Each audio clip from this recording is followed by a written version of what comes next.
You know what hurts the most. It's not strangers on the internet. It's not random people talking behind your back. It's when your own family looks at you, and you can see in their eyes that they don't really believe in you. Maybe they never say it directly, but you feel it in the jokes that cut too deep, in the way they compare you to your cousin, in the silence when you share your dreams and they just change the topic. And here's the crazy part. Most of us grow up thinking the problem is us. Maybe I'm not good enough. Maybe I really am the disappointment in this family. So we try to overperform, over-explain, over-please, just to earn a little bit of respect. Let me say this clearly. You are not crazy for feeling hurt. You are not too sensitive. Being constantly underestimated by the people who raised you is not normal family behavior. It's emotional damage, and it leaves scars. Today, I want to talk about 3 things: the hidden dynamics of a toxic family, how to set healthy boundaries, and how to rise without turning your heart into stone. Because you don't have to destroy yourself to stay respectful, and you don't have to destroy them to finally heal. First, let's talk about why some families keep putting you down. In many toxic families, someone has to play the role of the failure, the weak one, the irresponsible one. It doesn't matter who you really are. They decide your role, and then they treat you based on that script. If you start growing, if you start succeeding, it threatens that script. Because if the failure is not a failure anymore, then everyone else has to look at their own life. And a lot of people would rather keep you small than question themselves. This is why every achievement you share gets dismissed. Everyone can do that. Your cousin did it first. Why are you so proud of something so small? They're not just criticizing your progress. They're protecting the version of you that makes them feel superior. So, before we even talk about boundaries, you need to understand this.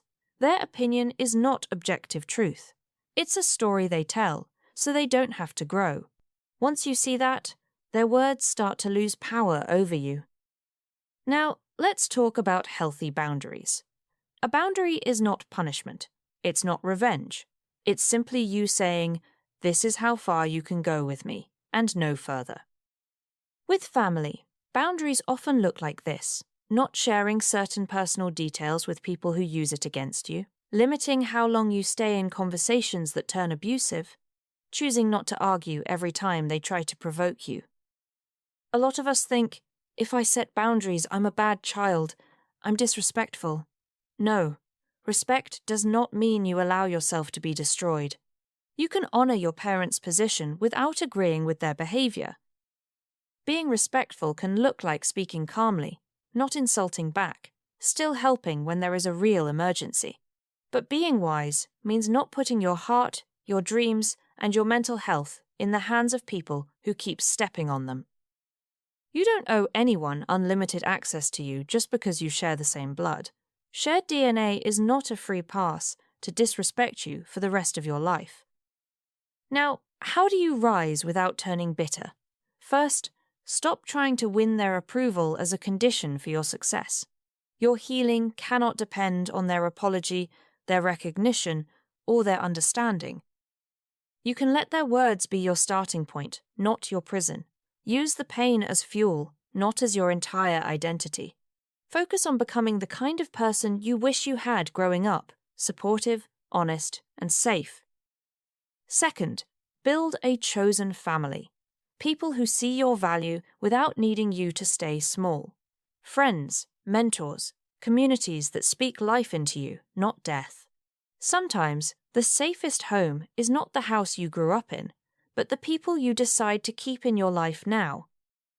And finally, let go of the fantasy that one big achievement will magically make your family respect you. Some people are more attached to their version of you than to the real you. So grow anyway, succeed anyway, heal anyway.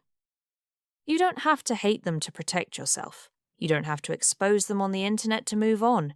You don't have to get revenge to win.